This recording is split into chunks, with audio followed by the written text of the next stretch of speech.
అందరికీ నమస్తే. నా పేరు శ్రీ వెంకటేశ్వర్లు, బీసీ నవచైతన్య వేదిక వ్యవస్థాపక అధ్యక్షుడిని. ఈ యాత్ర ప్రజా చైతన్య యాత్రను గత నెల 27వ తారీఖు అనంతపురం నుంచి శ్రీకాకుళం వరకు రాష్ట్ర వ్యాప్త పర్యటనగా ప్రకటించి అనంతపురం జిల్లా పూర్తి చేసుకుని పల్నాడు జిల్లాకు నిన్న మాచర్ల రావడం జరిగింది. ముఖ్యంగా ప్రజలందరికీ జయభూములు. రాజ్యాంగం బాబాసాహెబ్ అంబేద్కర్ గారు రాసిన రాజ్యాంగం ఇది మేము చేతిలో పెట్టుకుని ఎందుకు తిరుగుతున్నామంటే, స్వతంత్రం వచ్చి నేటికి 79 సంవత్సరాలు, రాజ్యాంగం 76 సంవత్సరాలు. కానీ ఈ రాజ్యాంగం అమలు కావటంలో ప్రభుత్వాలు పాలకులు నిర్లక్ష్యం వహిస్తూ బడుగు బలహీన వర్గాలపై అత్యధికంగా దాడులు జరుగుతుంటే చూసి ఓర్వలేక బడుగులకు బలహీన వర్గాలకు రాజ్యాంగం ప్రకారం రావాల్సిన హక్కులు పాలకులు కాల రాస్తుంటే రాష్ట్రంలో ఉన్న అనేక సమస్యలపై 17 డిమాండ్లను ఐడెంటిఫై చేసి 2 సంవత్సరాలుగా కఠోరమైన అనేక నియోజకవర్గాలు జిల్లాలో తిరిగి ప్రజా సమస్యలను 15 అంశాలుగా పెట్టి ఈ డిమాండ్లతో రాష్ట్ర వ్యాప్తంగా 175 నియోజకవర్గాలు 28 జిల్లాలో తిరుగుతూ 2 జిల్లాగా పల్నాడు జిల్లా ఎంచుకోవడం జరిగింది. మిత్రులారా, బాబాసాహెబ్ అంబేద్కర్ గారు రాసిన రాజ్యాంగం ప్రకారం ఈ దేశంలో 460 కులాలుంటే 150 బీసీ కులాలున్నాయి, 59 ఎస్సీ కులాలు, 36 ఎస్టీ కులాలు ఉన్నాయి. ఈ ఇన్ని కులాలు 90% జనాభా. కాంశీరామ్ గారు చెప్పినట్టు 100కి 85 మంది పేదలుంటే కానీ ఏ ఒక్కరికి ఇంతవరకు న్యాయం జరగల. స్వతంత్రం వచ్చిన దగ్గర నుంచి ముఖ్యంగా ఆంధ్రప్రదేశ్లో 2-3 కులాలు మాత్రమే ఆధిపత్యంతో అధికారం చెలాయిస్తూ బడుగు బలహీన వర్గాలను బీసీలను అణగదొక్కుతూ వచ్చారు. అందుకే మా ఈ డిమాండ్లు చాలా స్పష్టంగా ప్రభుత్వం ముందుంచాం. ఈ ప్రభుత్వం కూటమి ప్రభుత్వం వచ్చి 2 సంవత్సరాలు దాటిపోయింది. హామీలు మాత్రం అనేక ఇచ్చారు, కానీ ఏ ఒక్క పేదవాళ్ళకైనా మీరు ఇచ్చిన హామీలు నెరవేర్చారా? సూటి ప్రశ్న. బీసీలకు 50 ఏళ్ళకి పింఛన్ ఇస్తా ఉన్నారు, ఒక్క పింఛన్ ఇంతవరకు ఇవ్వడం ప్రభుత్వం. మా డిమాండ్లో మొట్టమొదటిదే మా వెంకట చెప్పినట్టు విద్యను అమ్ముకోవటం చట్ట ప్రకారం రాజ్యాంగం ప్రకారం నేరం.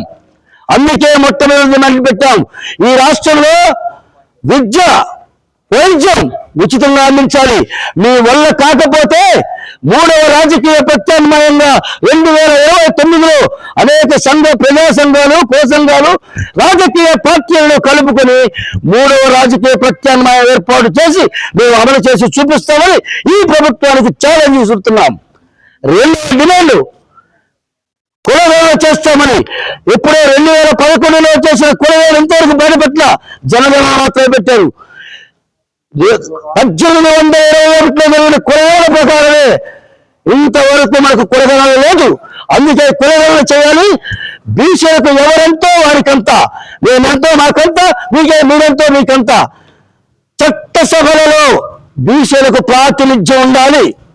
అలాగే బీసీఐ కులాలు 150 కులాలు ప్రతి ఒక్క కులం చట్టసభల్లో అడుగు పెట్టాలి. అప్పుడే ఆ కులాలకు ఆ జాతులకు న్యాయం జరుగుతుంది. 3వ డిమాండ్ బీసీలకు రక్షణ చట్టం తెస్తామని ఈ ప్రభుత్వం ఎప్పుడో చెప్పింది. 100 రోజులు వేస్తా ఉంది. 700 రోజులు 2 సంవత్సరాలు అయిపోయింది, ఇంతవరకు పట్టించుకోవట్లా. తక్షణమే బీసీ రక్షణ చట్టం తేవాలి. అలాగే ప్రతి నియోజకవర్గంలో నిరుద్యోగ యువత విపరీతంగా పెరిగిపోతూ గంగాయికి బానిసై అల్లాడిపోతున్నారు కుటుంబాలు, తల్లిదండ్రులు అల్లాడిపోతున్నారు. ఈ ప్రభుత్వం మాత్రం ఉద్యోగాలు పరుచుకోవట్లా. అదేమంటే 20 లక్షల ఉద్యోగాలు ఇస్తామని లోకేష్ బాబు గారు, చంద్రబాబు నాయుడు గారు, పవన్ కళ్యాణ్ గారు అనేక హామీలు ఇచ్చారు. గత ప్రభుత్వం ఇలాంటి హామీలు ఇచ్చి చేయకపోతే 151 సీట్లున్న ఆ ప్రభుత్వాన్ని 11 సీట్లు పరిమితం చేశారు. మీరు ఈ డిమాండ్ నెరవేర్చకపోతే మీరు కూడా రేపు 9 సీట్లకు 5 సీట్లకు పరిమితం అవుతారు. కాబట్టి మిమ్మల్ని హెచ్చరిస్తున్నాం. ఇంకా 3 ఏళ్ళు ఉంది. మీరు ఈ సవరణ చేసుకొని ఈ హామీలు మీరు ఇచ్చే హామీలు నెరవేర్చండి. 5వ డిమాండ్ ప్రతి నియోజకవర్గంలో 100 ఎకరాల భూమిని కేటాయించి అందులో ఇన్ఫ్రాస్ట్రక్చర్ డెవలప్ చేసి విద్యార్థులకు యువతులకు ఉద్యోగ ఉపాధి అవకాశాలు కల్పించాలి. 6వ డిమాండ్ మహిళలకు నెలకు 10,000 ఇస్తామన్నారు మీరే, అంటే సంవత్సరానికి 18,000. ఇంతవరకు ఆమె నెరవేర్చా, అది కూడా నెరవేర్చండి.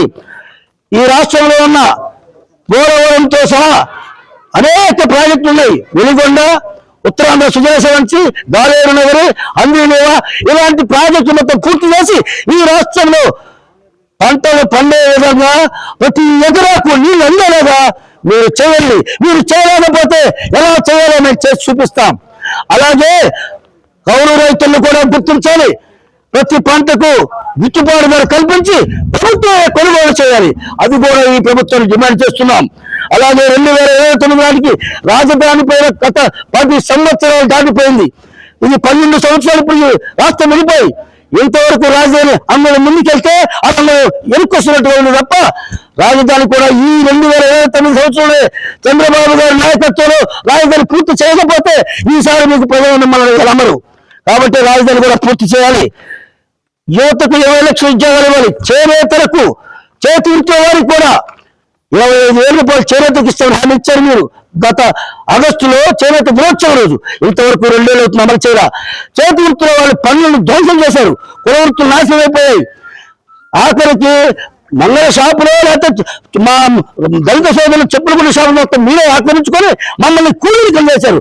అందుకే చేతి వృత్తుల వారికి ఒక్క కుటుంబానికి, ఒక వ్యక్తికి 10 లక్షల లోన్లు ఇచ్చి వ్యాపారాలు పెట్టుకునే అవకాశం కల్పించాలి. మా చేతి వృత్తుల వాళ్ళు కూడా పైకి తీసుకోవాలని డిమాండ్ చేస్తున్నాం.